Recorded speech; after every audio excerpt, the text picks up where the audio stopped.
గర్భిణీ స్త్రీలు పిల్లలకు పాలిచ్చే తల్లులు పౌష్టికాహారం తప్పనిసరిగా తీసుకోవాలని రామకృష్ణ మిషన్ రాజమండ్రి ప్రతినిధి సేవ్యానంద్ మహారాజ్ పేర్కొన్నారు. రామకృష్ణ మిషన్ కేంద్రం ఇన్ఫోసిస్ ఫౌండేషన్ వారి ఆర్థిక సహాయంతో స్థానిక 13వ, 14వ డివిజన్లకు చెందిన అంబేద్కర్ నగర్ అర్బన్ ప్రాథమిక ఆరోగ్య కేంద్రం వద్ద గురువారం గర్భిణీలు, బాలింతలకు యూపీహెచ్సీ అభివృద్ధి కమిటీ అధ్యక్షులు చెల్లుబోయిన సూర్యనారాయణమూర్తితో కలిసి పౌష్టికాహార కిట్లను పంపిణీ చేశారు. ఈ సందర్భంగా సేవానంద్ మహారాజ్ మాట్లాడుతూ, పిల్లలు ఆరోగ్యంగా ఉండాలంటే గర్భిణీ స్త్రీలు ఐరన్, కాల్షియం, విటమిన్లు ఉండే పోషకాలు వారు తీసుకునే ఆహారంలో ఉండే విధంగా చూసుకోవాలని తెలిపారు. ఐరన్, కాల్షియం, విటమిన్లు ఉండే విధంగా చూసుకుంటే పిల్లల ఐక్యూ పవర్ పెరుగుతుందని తెలిపారు. పిల్లలు బరువు, ఎత్తు, తెలివితేటలు పెరగాలంటే గర్భిణీ స్త్రీలు తగిన జాగ్రత్తలు తీసుకుంటూ పరిపూర్ణ పౌష్టికాహారాన్ని తీసుకోవాలని సూచించారు.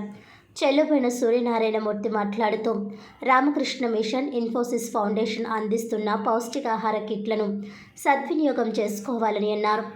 తల్లులు బలవర్ధకమైన ఆహారం తీసుకున్నప్పుడే పిల్లలు ఆరోగ్యంగా ఉంటారని తెలిపారు.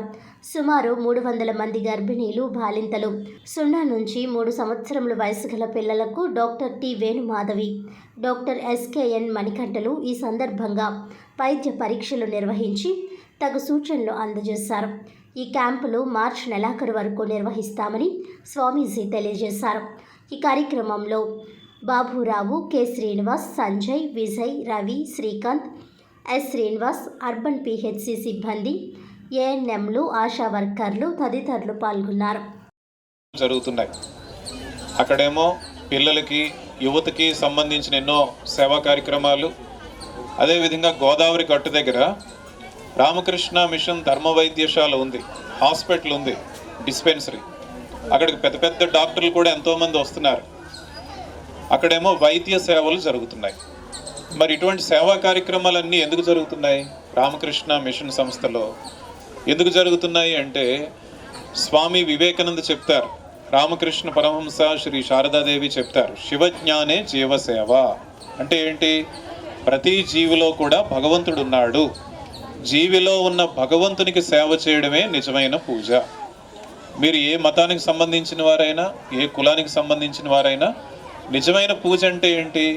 మనం మందిరాల్లో, మందిరాల్లో పూజలు, ప్రార్థనలు చేయడం మంచిదే. నిజమైన పూజ ఏంటి అంటే, ప్రతి జీవిలో కూడా భగవంతుడు ఉన్నాడు. జీవిలో ఉన్న భగవంతునికి సేవ చేయడమే నిజమైన పూజ. కాబట్టి మనమంతా కూడా రామకృష్ణ మిషన్ సంస్థ నుండి ఇటువంటి సేవా కార్యక్రమాలు ఎందుకు చేస్తున్నామంటే, జీవిలో ఉన్న భగవంతునికి సేవ చేయడానికి, మనిషికి సేవ చేయడానికి కాదు. మీలో ప్రతి ఒక్కరిలో కూడా భగవంతుడు ఉన్నాడు. ఆ భగవంతునికి సేవ చేయడమే మా సంకల్పం. మహారాజు గారు ఈ రోజున మన అంబేద్కర్ నగర్ రావటం నిజంగా మన అదృష్టం. మనం ఎంతో పుణ్యం చేసుకుంటే ఆయన మన అర్బన్ హెల్త్ సెంటర్కి కాల్ పెట్టారు ఆయన. ఈ రోజున నాకు చాలా ఆనందంగా ఉంది. అలాగే మీకు ఇచ్చిన కిట్లు చాలా విలువైనవి. మీరు వేరే వాళ్ళకి ఇస్తే ఆ విలువ అది మీకు తక్కకుండా వేరే వాళ్ళకి వెళ్ళిపోతారు. ఆ పుణ్యం అంతా ఎంతో భక్తితో చేసింది. అవన్నీ చాలా జాగ్రత్తగా మీరే వాడండి. దాని రిఫెక్ట్ ఎంత బాగుంటుందో మీకు అర్థమవుతుంది. భగవంతుని ప్రసాదంగా తీసుకోండి. మీరు తీసుకుని జాగ్రత్తగా వాడండి. అందులో చాలా రకాల కిట్లు ఉన్నాయి. ఏమి ఇచ్చారో అన్నీ ఎక్స్ప్లెయిన్ చేస్తారు. అలాగే స్వామీజీ చెప్పినట్టుగా 50-60 సంవత్సరాల నుంచి స్వామీజీ ఇక్కడే ఉండి, రాజమండ్రిలో ఉండి ప్రతి ఒక్కరికి ఫ్రీగా పిల్లల చదువులు కానీ ఫ్రీగా అన్నీ ఫ్రీగా చేస్తారు. మెడికల్ పెద్ద పెద్ద డాక్టర్లు ఐఏఎస్లు, ఐపీఎస్లు వచ్చి రిజైన్ చేసి ఈ సంస్థలో జాయిన్ అవుతారు. అది మామూలు విషయం కాదు. మీకు ఎవరికి తెలియదు రామకృష్ణ మఠం అంటే చాలా గొప్పది. ఎందుకంటే మీ పిల్లలకి చదువులు కానీ ఇంకో కానీ ట్యూషన్ పెడుతూ ఉంటారు సార్. మీకు సమ్మర్ క్లాసులు పెడుతూ ఉంటారు, డ్రాయింగ్లు నేర్పుతూ ఉంటారు. ఆ నేర్పే వాళ్ళు టీచర్స్ మామూలు వాళ్ళు కాదు, పెద్ద పెద్ద ఐఏఎస్ ఆఫీసర్లు, ఐపీఎస్ ఆఫీసర్లు వచ్చి చెప్తూ ఉంటారు. అలాగే డాక్టర్స్ కూడా ఎక్కడెక్కడి నుంచి వచ్చి పెడతారు. గోదావరి రోడ్డున అన్నీ ఫ్రీ. మీకు చక్కగా వెళ్ళి చూపించుకోండి. స్వామీజీ చెప్పినట్టుగా మీ కిట్లు మాత్రం ఎవరికి ఇవ్వకండి. స్వామీజీకి నేను ఒకటే రిక్వెస్ట్ చేసుకున్నాను, మా అంబేద్కర్ నగర్ సారథనగర్ అంతా బాగా పేదలు ఉండే స్వామి, చాలా పేదలు ఎక్కువగా ఉంటారు మాకు. మళ్ళీ ఇంకోసారి మాకు ఈ అవకాశాన్ని మా ప్రజలకు ఇవ్వాల్సిందిగా మేము కోరుకుంటున్నాం స్వామి.